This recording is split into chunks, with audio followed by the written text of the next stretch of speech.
کمرے میں اداسی بو کی طرح پھیلتی تھی۔ اس دیوار سے لے کر اس دیوار، فرش سے لے کر چھت تک اداسی ہی اداسی تھی۔ خوشی میں خوشبو اور غم میں بو آتی ہے۔ آپ خوش ہیں تو آپ کے دائیں بائیں آگے پیچھے خوشبو کے ہلارے اٹھیں گے۔ آپ کو دیکھنے اور آپ کو ملنے والے لوگ خوشبو سے مست ہو جائیں گے۔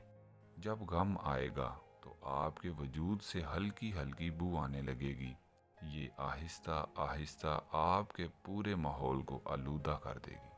یہ آلودگی آپ کے ارد گرد موجود چیزوں کی حیت، رنگ اور روشنی پر اثر انداز ہوگی۔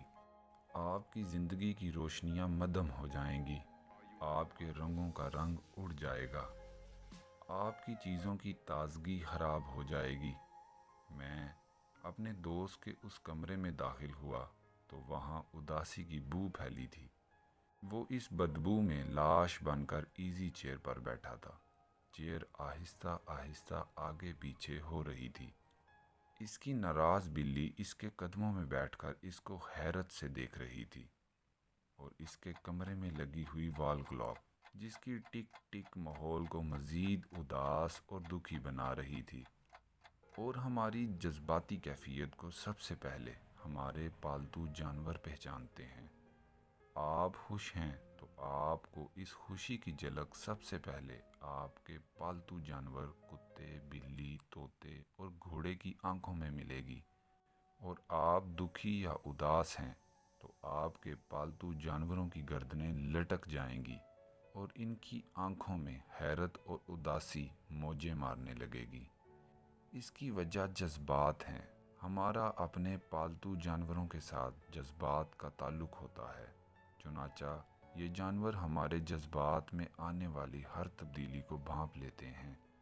آپ کسی بھی شخص سے ملاقات سے قبل چند لمحوں کے لیے اس کے پالتو جانور کے پاس رک جائیں۔ وہ آپ کو اپنے مالک کے جذباتی کیفیت سے آگاہ کرے گا۔ ہماری اداسی اور ہمارے دکھ کا وال کلاک کے ساتھ بہت گہرا تعلق ہے۔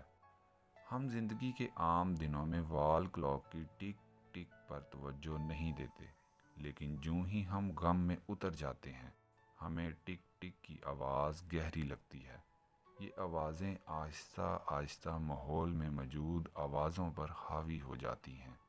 گھڑی کی اس ٹک ٹک کا اور اداسی کا آپس میں کتنا گہرا تعلق ہے، آپ اس کا اندازہ فلموں میں لگا سکتے ہیں۔ میں اپنے اس دوست کے ساتھ اس اداسی کی بو اور وال کلاک کی ٹک ٹک میں چپ چاپ بیٹھا رہا۔